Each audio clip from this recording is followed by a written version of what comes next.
I welcome you all on AEC Plus Digital Platform of Advanced Engineering Classes। आप सभी का एक बार फिर से स्वागत है शौर्य सीरीज के अंदर, जहां पर हम एसएससी जेईई मेंस 2023 की प्रिपरेशन कर रहे हैं। आरसीसी के क्वेश्चन प्रैक्टिस सेशन चल रहे हैं।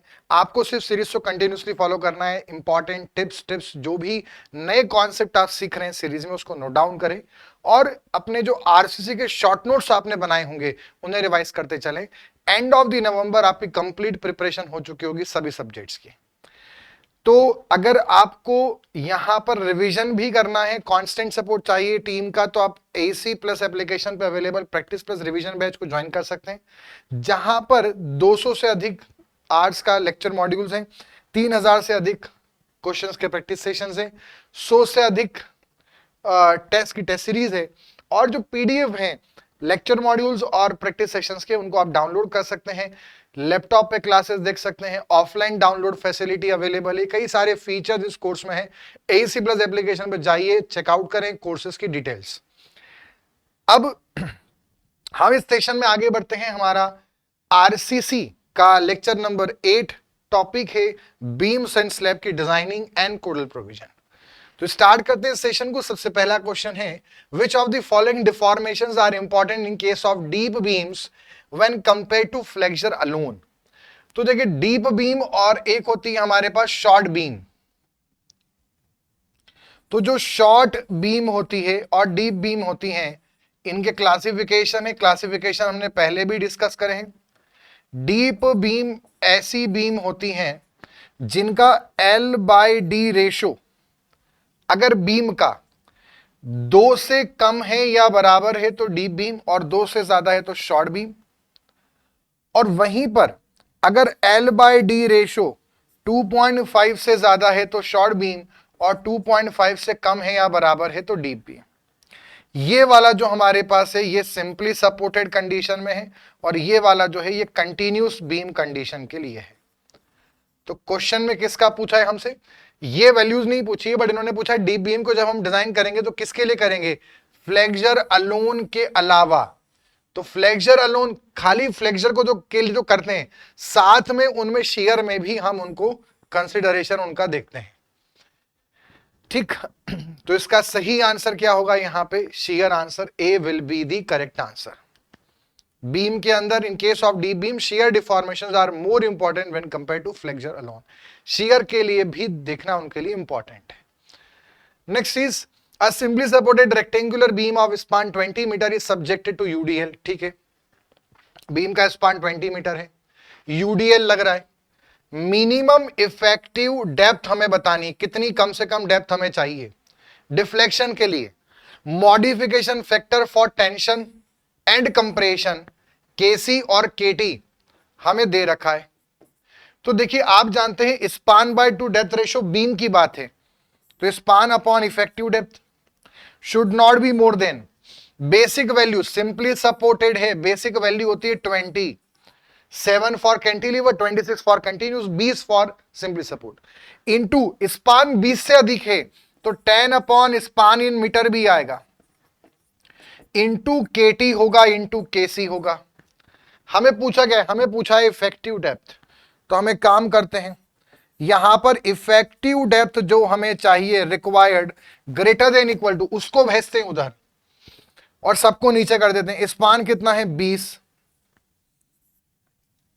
20 मीटर दे रखा है, और इसमें हम 10 टू दी पावर 3 और कर देते हैं, एमएम में आंसर निकालेंगे। ये सब नीचे आएगा, 20 इंटू 10 अपॉन 20 इंटू 0.9 इंटू 1.1। ठीक है, अब अगर हम यहां पर 1.1 इंटू 0.9 करेंगे तो ये लगभग 0.9 मतलब 1 आता है। तो ये तो हो गया हमारा 1, क्योंकि 1.1 क्या होता है? 1 अपॉन 0.9। तो ये तो कैंसिल हो गया दोनों, 20 से 20 ये भी कैंसिल हो गया, और ये इससे कैंसिल हो गया। तो 2000 mm का मतलब होता है 2 मीटर। मतलब जो मिनिमम डेप्थ चाहिए इस बीम के डिफ्लेक्शन के लिए वो चाहिए 2 metre. So A will be the correct answer. Next is a continuous RC beam span with 6 span segment is supporting a monolithic reinforce concrete slab. एक हमारे पास कंटिन्यूस आरसी बीम है, ठीक है, और 6 स्पान सेगमेंट है, मतलब 7 सपोर्ट होंगे, ये 4 हो गए, ठीक है, इस तरह से। तो 6 स्पान हो गए, एक स्पान, 2, 3, 4, 5, 6, लगातार 6 स्पान है। और इसके ऊपर यहां पर रखी हुई है स्लैब, ऐसे में यहां पे स्लैब है, इधर इस डायरेक्शन में भी होगी, उधर डायरेक्शन में भी होगी, स्लैब इसके ऊपर रखी हुई है। तो एक 6 स्पान का जो सेगमेंट है, 6 स्पान की जो बीम है वो स्लैब को सपोर्ट कर रही है। क्वेश्चन क्या बोला है, बीम को अगर हमें बेस्ट डिजाइन करना है तो क्या बेस्ट कंडीशन बनेगी फॉर डिजाइनिंग?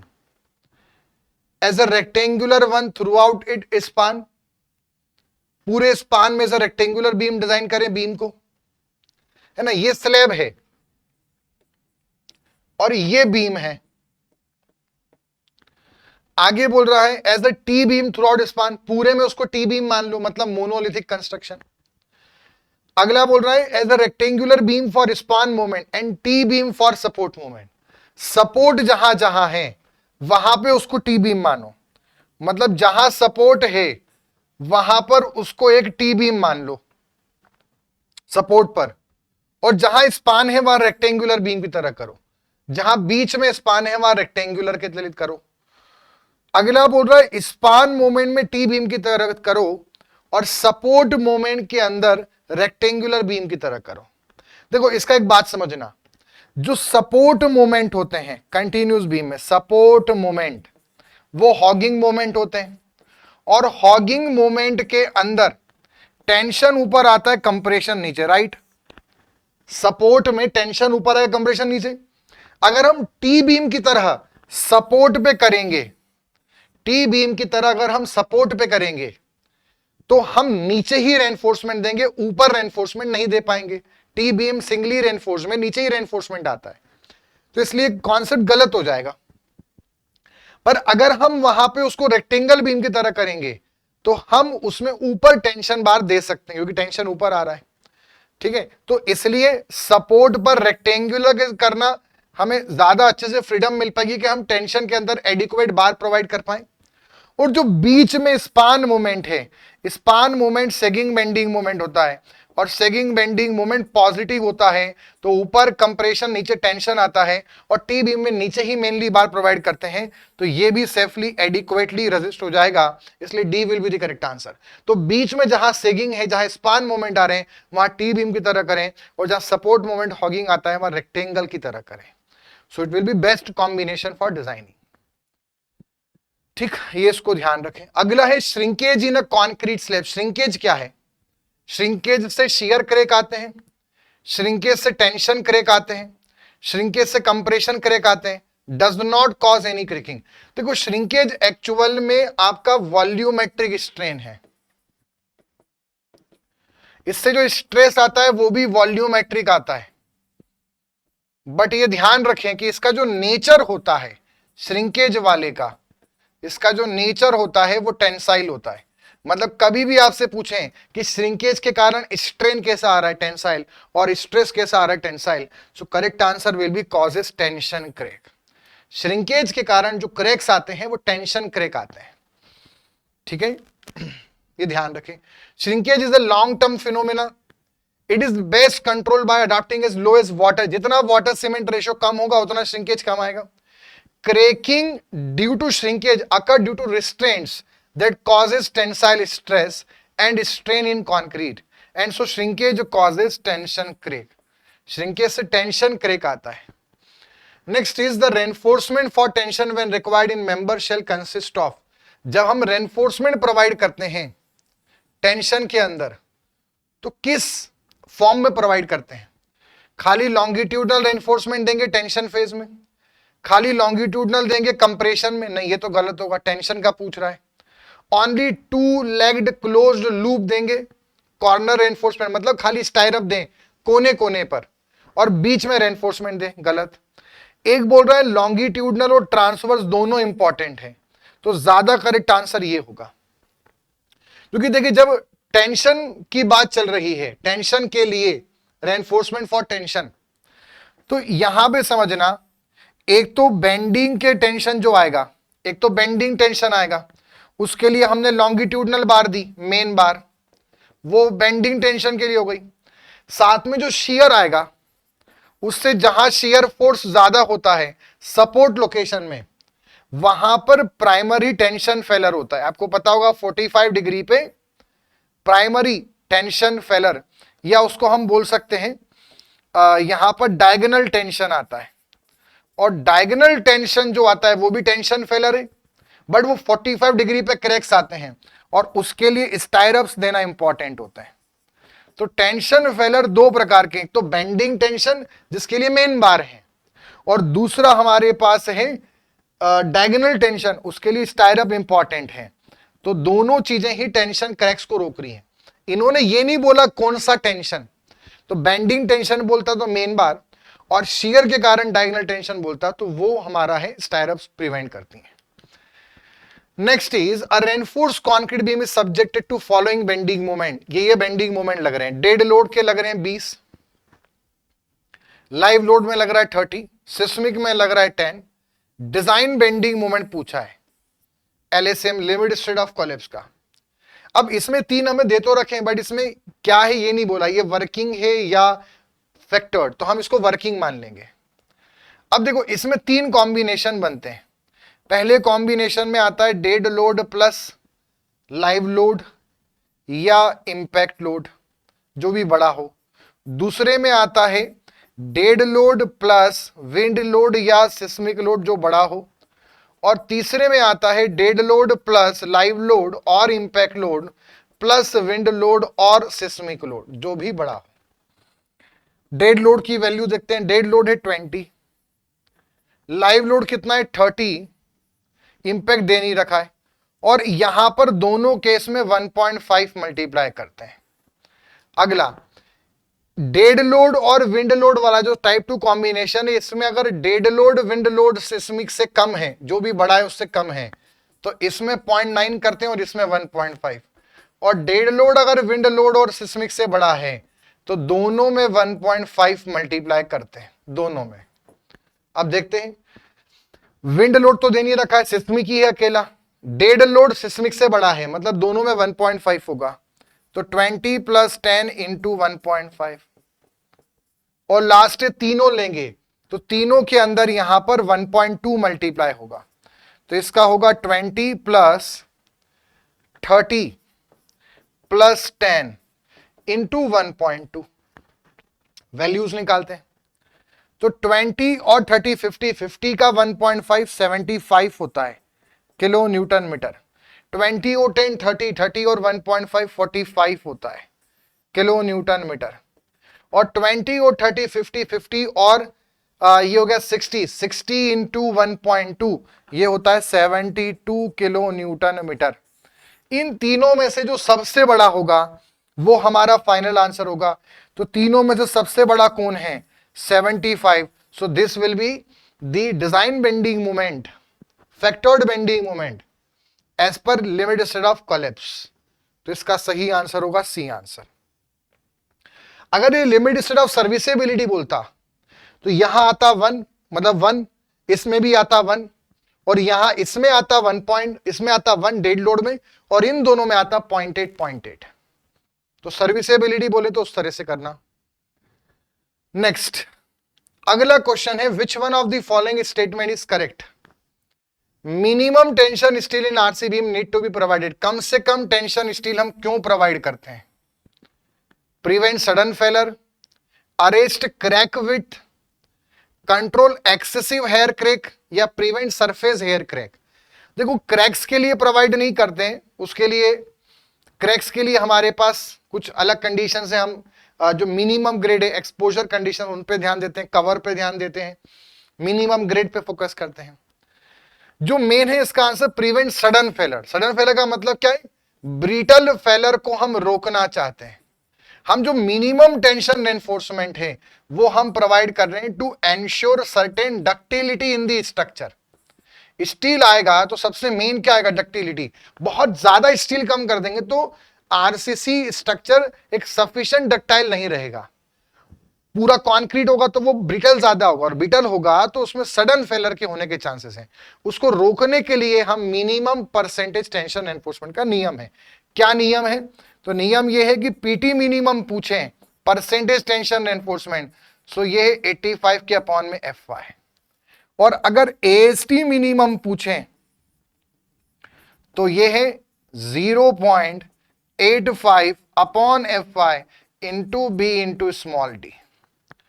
अगर आपसे अलग अलग ग्रेड के लिए पूछें, एफी 415, एफी 500, और आपसे यहां पर पूछा है 250 के लिए एफी 250, तो फिर इसमें जो परसेंटेज बनता है 85 के अपॉन में 250, तो ये आता है 0.34%।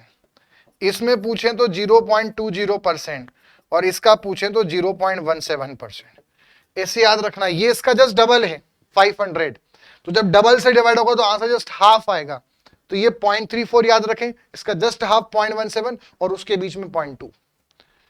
तो अगर ग्रेड दिया है तो आप ये मिनिमम यहां पर बताएंगे। Next is which one of the following statement is correct? Temperature and shrinkage steel is provided in reinforce concrete slab because. देखो, टेम्परेचर एंड श्रिंकेज स्टील किसको बोलते हैं? टेम्परेचर एंड श्रिंकेज स्टील बोलते हैं बच्चों डिस्ट्रीब्यूशन बार को। डिस्ट्रीब्यूशन बार का 3 नाम है, एक तो है डिस्ट्रीब्यूशन बार यानी डिस्ट्रीब्यूशन रेनफोर्समेंट। क्यों? क्योंकि इनका मेन काम है मेन बार पर लोड को डिस्ट्रीब्यूट करना, इसलिए डिस्ट्रीब्यूशन रेनफोर्समेंट। दूसरा, ये श्रिंकेज एंड टेम्परेचर के इफेक्ट को भी कंट्रोल करती हैं, इसलिए इनका एक नाम श्रिंकेज एंड टेम्परेचर स्टील भी है। और साथ ही साथ यहां पर जो मेन बार के परपेंडिकुलर जो इफेक्ट आ रहे हैं, सेकेंडरी स्ट्रेस, उसको भी ये कंट्रोल करती हैं, इसलिए इनको सेकेंडरी रेनफोर्समेंट भी बोलते हैं। तो क्वेश्चन है कि जो डिस्ट्रीब्यूशन बार हैं वो हम क्यों प्रोवाइड करते हैं? मतलब डिस्ट्रीब्यूशन बार जो हम प्रोवाइड कर रहे हैं, वो जो टेम्परेचर और श्रिंकेज के लिए जो हम स्टील दे रहे हैं, वो हम क्यों देते हैं?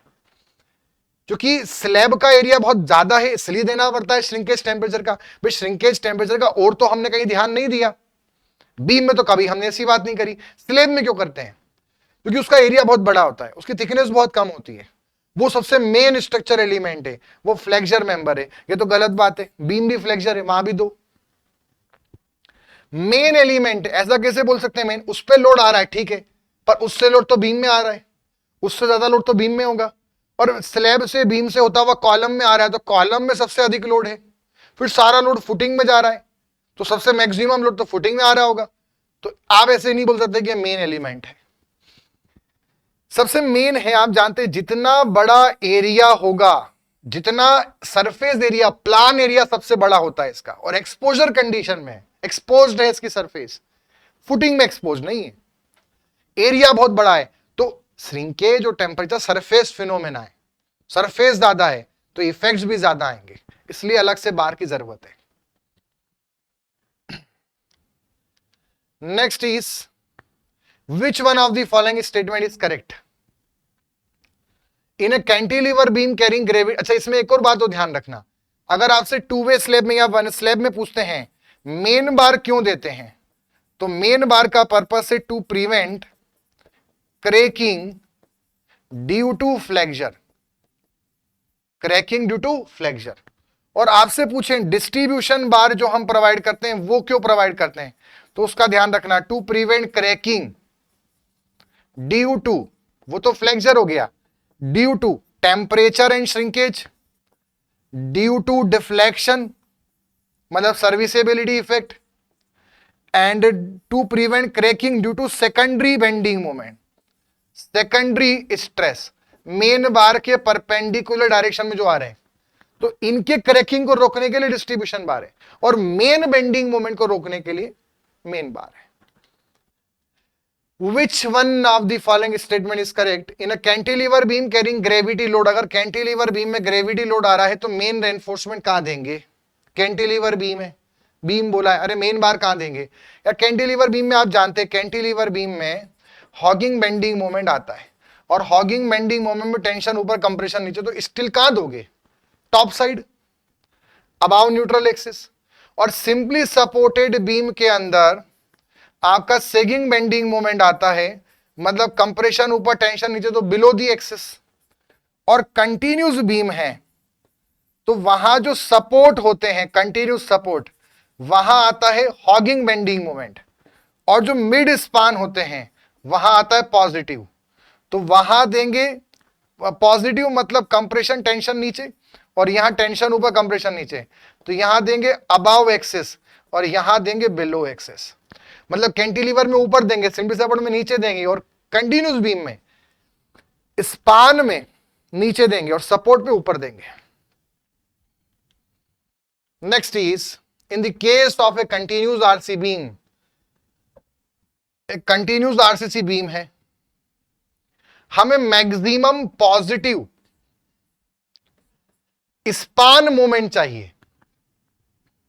लाइव लोड कहां रखें, सेम वैसे क्वेश्चन है जो हमने डिस्कस किया था, है ना। देखो दो, यहां पे 4 वैरायटी बनती है। आपसे पूछ सकते हैं, एक तो स्पान है और एक सपोर्ट है। आपसे पूछ सकते हैं अगर सपोर्ट में सबसे बड़ा पॉजिटिव चाहिए तो कहां रखें, और सबसे बड़ा नेगेटिव चाहिए तो कहां रखें, और इसी स्पान में सबसे बड़ा पॉजिटिव चाहिए तो कहां रखें, और सबसे बड़ा नेगेटिव चाहिए तो कहां रखें। ये 4 केस बनते हैं। हमने एक डिस्कस किया था, अगर हमें सपोर्ट पर मैक्सिमम पॉजिटिव चाहिए तो हम कहां रखें, तो हमने कहा था कि जहां भी हमें सबसे बड़ा पॉजिटिव चाहिए उसके आसपास जो स्पान है उस पे मत रखना, जिसकी हम बात कर रहे हैं उसके आजू बाजू के स्पान पे मत रखना, बाकी हर जगह रखना अल्टरनेट मैनर में। ये हमने सीख लिया था, अब याद रखेंगे। अब ये अलग क्वेश्चन पूछ रहा है, ये पूछ रहा है कि स्पान पे, मतलब ये वाला, अब ये वाला क्वेश्चन पूछ रहा है, स्पान में अगर सबसे पॉजिटिव चाहिए तो कहां रखेंगे। मतलब पॉजिटिव का मतलब क्या है, सेगिंग। तो आप खुद देखो, जैसे मान लो कि मुझे इस वाले स्पान में सबसे पॉजिटिव चाहिए, इस पे सबसे पॉजिटिव कब आएगा, जब इसमें ऐसी उल्टी कटोरी बने, राइट।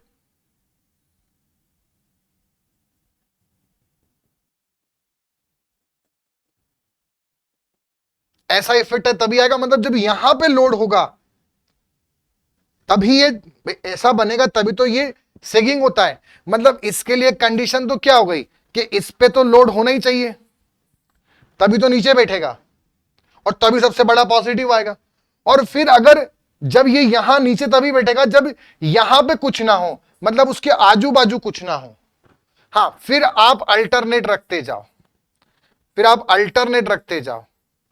मतलब जिस पर हमें सबसे बड़ा पॉजिटिव चाहिए उस पे यूडीएल लगो एंड एडजेसेंट स्पान पे रखो, उसके मतलब आजू बाजू वाले पे नहीं रखना है, उस पे लोड आना चाहिए, UDL load on same span and alternate manner में, और फिर अल्टरनेट रखते जाओ। ठीक है, हमने सबसे बड़ा पॉजिटिव स्पान और सबसे बड़ा पॉजिटिव सपोर्ट सीखा है। जिस पर चाहिए उसके आजू बाजू कुछ नहीं होना चाहिए, बाकी फिर अल्टरनेट रखो, और जिस पर स्पान पे चाहिए उस पे लोड हो फिर अल्टरनेट रखो। इधर भी लोड रख दिया तो फिर ये नीचे करेगा तो वो हल्का सा उठेगा, तो सेगिंग मोमेंट थोड़ा कम हो जाएगा। तो क्या है, ऑन ऑल स्पान गलत, on alternate span starting from the left, on span adjacent to the span under consideration, on the span plus alternate span. तो सही क्या होगा, उसी स्पान पर भी रखो और प्लस अल्टरनेट भी रखो। तो D will be the correct answer, correct answer will be D. ये ध्यान रखना, मैंने सारे केस यहां कर दिए। अगर आपको सबसे पॉजिटिव चाहिए, क्या पॉजिटिव, स्पान मोमेंट, तो अभी क्या सिखाया, उस पे भी रखो एट दैट स्पान और फिर सब पे अल्टरनेट रखो। ये हमने सीख लिया। लॉजिकली सोचो, उस पे लोड होगा तभी तो सबसे नीचे बैठेगा, तो सेगिंग मिलेगा सबसे बड़ा, और आजू बाजू हुआ तो वो इफेक्ट खत्म हो जाएगा, फिर अल्टरनेट जमाओ, आजू बाजू पे नहीं रखना है। अगला, फिर हमने एक सबसे पॉजिटिव पिछले सेशंस में पॉजिटिव सपोर्ट मोमेंट देखा था, तो उसमें क्या सीखा था कि उसके एडजेसेंट पे नहीं होना चाहिए, बाकी सब में अल्टरनेट रखो। सो अनलोड दी स्पान, उस वाले जो उसके आजू बाजू हैं उस पे लोड मत रखना, बाकी सब पे रखो अल्टरनेट मैनर में। क्लियर है? फिर हमने मैक्सिमम नेगेटिव, अब ये दो कंडीशन और याद रखनी जो पूछी जा सकती है। एक क्वेश्चन मैंने पिछले वाले में करा था, एक अभी कराया। हमसे मैक्सिमम नेगेटिव स्पान पूछता है, स्पान पे सबसे नेगेटिव चाहिए। अब देखो स्पान पे नेगेटिव, इसको लॉजिकली सोचना। हमारे पास कोई स्पान है और उस पे हमें सबसे नेगेटिव मोमेंट चाहिए। मान लो ये स्पान अंडर कंसीडरेशन है और इस पे मुझे सबसे नेगेटिव चाहिए। ये कब पॉसिबल है? जब यहां पर उल्टी कटोरी बने, सबसे हॉगिंग बने, हॉगिंग प्रोफाइल आए, तभी यहां पे मैक्सिमम नेगेटिव आएगा। ये कब पॉसिबल है? तो मेरा आपसे पहला क्वेश्चन है, क्या मैं यहां पे यूडीएल रखूं, इस पर लोड रखूं? नहीं, वहां रखूंगा तो नीचे बैठ जाएगा।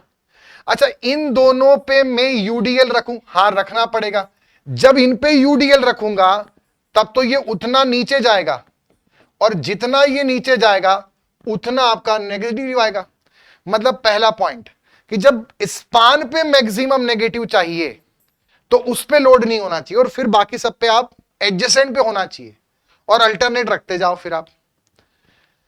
तो इसलिए हम इसमें क्या बोलेंगे? मैक्सिमम नेगेटिव स्पान मोमेंट में इसमें हम बोलेंगे एट मिड पॉइंट पे, load the adjacent span on other side. आजू बाजू रखो, सारे अल्टरनेट रखो, बट उस पे मत रखना जिसकी बात चल रही है। अगला, ऐसे ही हमसे पूछ सकते हैं कि यहां पर कोई भी हमारे पास एक सपोर्ट है, मान लो ये वाला सपोर्ट, इस पर हमें सबसे नेगेटिव मोमेंट चाहिए, maximum negative moment at support. Span वाला तो सीख लिया। इसके लिए हमारी कंडीशन क्या होगी? इसके लिए हमारी कंडीशन होगी यहां पर ऐसी प्रोफाइल बने और ये ऐसा नीचे रहे, हॉगिंग तभी मिलेगा। तो इसमें हमारी कंडीशन क्या बनेगी? For maximum negative moment at support, load the two span adjacent to the support and all other alternate span. मतलब इस पर ये नीचे जाए तभी इस पर हॉगिंग बनेगा, तो आपको यहां तो लोड रखने ही पड़ेगा, तभी नीचे जाएगा, और फिर ऐसे अल्टरनेट करते जाओ, फिर ऐसे अल्टरनेट करते जाओ। अगर आपने मान लो यहां भी लोड रख दिया तो वो उधर से थोड़ा सा उठेगा तो उसका इफेक्ट उतना कम हो जाएगा, इसलिए यहां पे आपका लोड आएगा तो वो ऐसा पूरा हॉगिंग बनेगा। मतलब सिंपल सी बात है, फिर से रिवाइज करते हैं।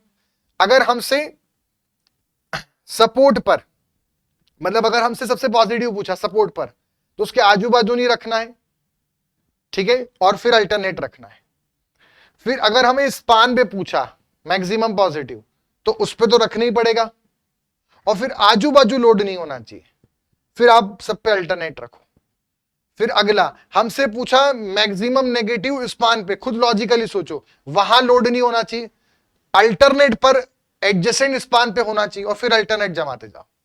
और ऐसे ही यहां पर जब सपोर्ट पे नेगेटिव चाहिए तो उसके आजू बाजू पे लोड हो, बाकी सब पे ना हो। मतलब आप देखो जस्ट विपरीत कंडीशन है। जब हमने मैक्सिमम पॉजिटिव सपोर्ट बोला तो आजू बाजू नहीं होना चाहिए, फिर अल्टरनेट हो। यहां क्या बोल रहे हैं? आजू बाजू हो फिर अल्टरनेट हो, जस्ट अपोजिट हो गया। और मैक्सिमम पॉजिटिव उसमें बोला कि वहां लोड हो, आजू बाजू नहीं हो, बाकी सब पे अल्टरनेट। और यहां क्या बोल रहे हैं? उस पर नहीं होना चाहिए, आइदर साइड होने चाहिए और फिर अल्टरनेट, जस्ट अपोजिट। तो मैं ये बोल रहा हूं कि आप कोई सा ये दो याद कर लो, पॉजिटिव वाले याद कर लो। अब ये कंडीशन याद कर लो, एक ये वाली और एक ये वाली, ठीक, और उसका अपोजिट कर देना नेगेटिव वाले के लिए, ठीक है। आगे बढ़ेंगे। आई होप आपको समझ में गया, मतलब चारों केस मैंने आपको समझा दिए, ट्रिक बता दी याद रखने की। अगले इस पे चलते हैं। In a limit state design method, the moment of resistance for a balance section using M20 grade, LSA में M20 grade है, HYSD grade है, MU lim KBD स्क्वायर होता है। K की वैल्यू बताओ। AFE415 के लिए MU lim का जो फॉर्मूला होता है वो होता है 0.138 BD स्क्वायर FC के। तो BD स्क्वायर तो यहां भी है, मतलब K कितना है? 0.138, FC के कितना है? 20। तो ये आ गया 1.38 इंटू 2 हो जाएगा, इसकी वैल्यू आएगी 2.76। सिंपल क्वेश्चन है, 2.76। So B will be the correct answer. Next is a simply supported RC beam having clear span 5 metre support with 300 mm has the cross section and shown in figure. What is the effective span of the beam as per IS 456? Beam की बात है, beam में आप जानते हैं effective span का formula होता है is equal to clear span plus D और clear span plus W whichever is less. तो बीम का क्लियर स्पान कितना दे रखा है, 5 मीटर बोल दिया है, और इफेक्टिव डेप्थ कितनी है, इफेक्टिव डेप्थ दे रखी है यहां पे 400 मतलब 0.4, और यह है 5 मीटर, और विड्थ कितनी है 300 mm मतलब 0.3, तो ये हो गया 5.3 और ये हो गया 5.4। दोनों में से छोटा कौन सा है, दोनों में छोटा है 5.3, तो correct answer will be 5.3, 5300 mm ये इफेक्टिव स्पान होगा। इसमें ऐसा भी क्वेश्चन पूछते हैं कि ऐसी कौन सी कंडीशन है जब effective span centre to centre span हो सकता है।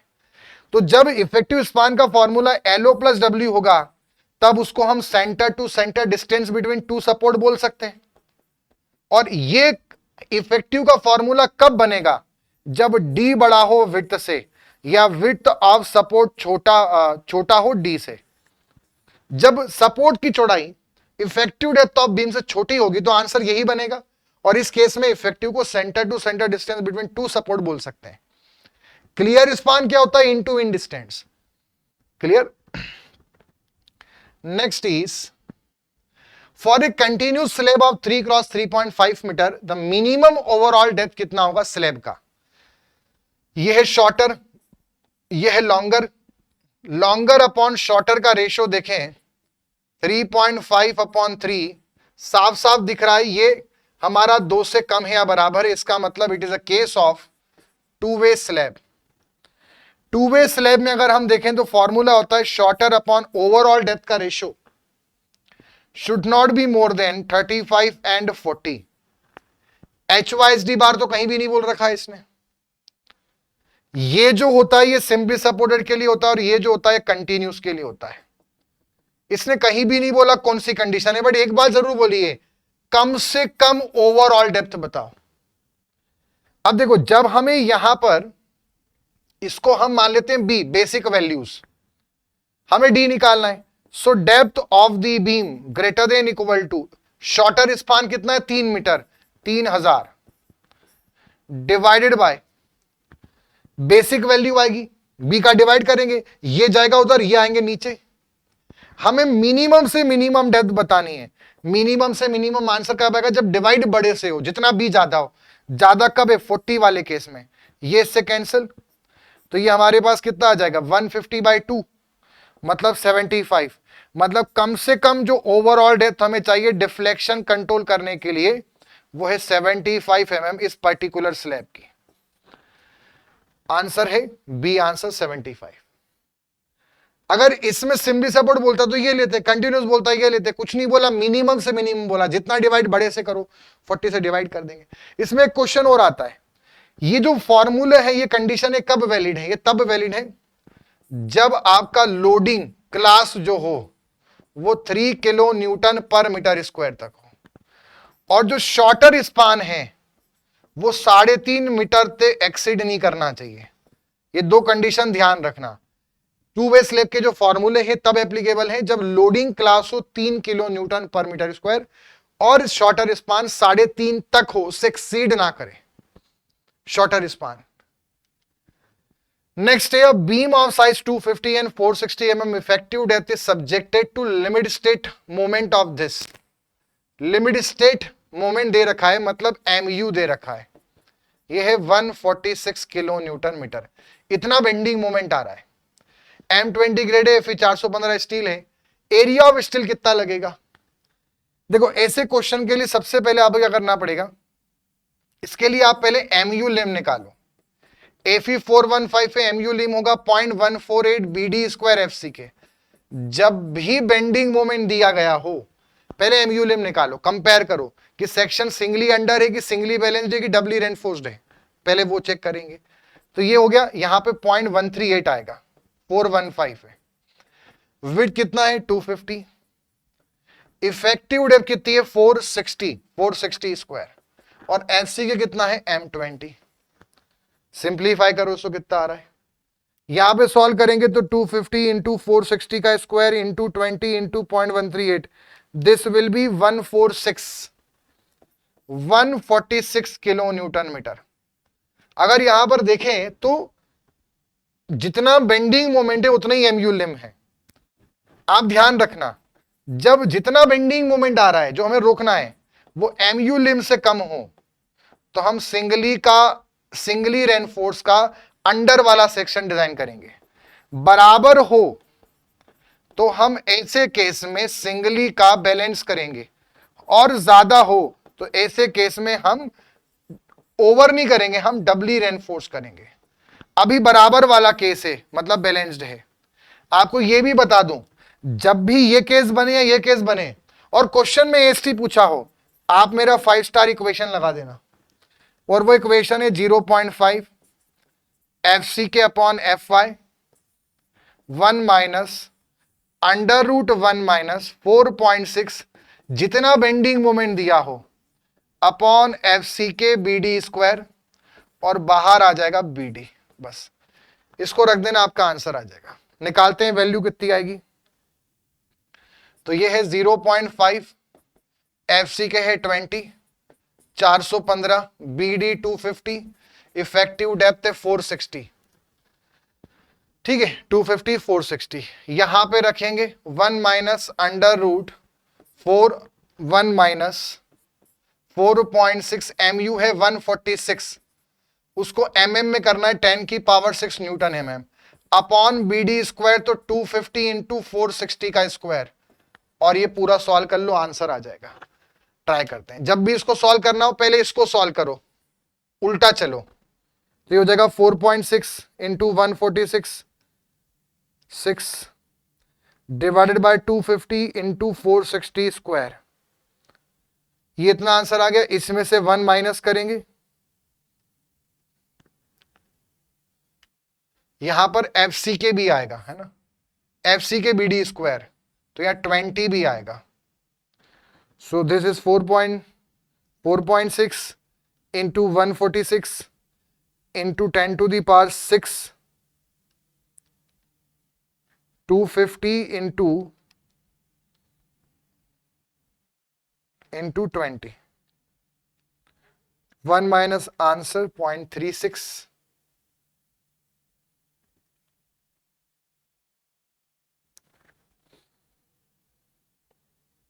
Now 1 minus 0.39 into 250 into 460 into 20 into 0.5, 415. 1096 will be the answer. 1096 mm square. तो इसका सही आंसर क्या है? 1100 आ रहा है, यही पास में है करीब। So this will be the correct answer. Next is minimum clear cover to the main steel bar in slab, beam, column and footing respectively. अब minimum cover जो होता है स्लैब में होता है 20, बीम में होता है 25, कॉलम में होता है 40, फुटिंग में होता है 50। 20 25 40 50, 20 25 40 50, एक ये हो सकता है 20 35 40, ये भी नहीं है, ये भी नहीं है, एक भी ऑप्शन नहीं है। पर मैं आपको बता दूं, ये जो है ये IS 456 2000 वाला है, LSM वाला। जब WSM था IS 456 1978,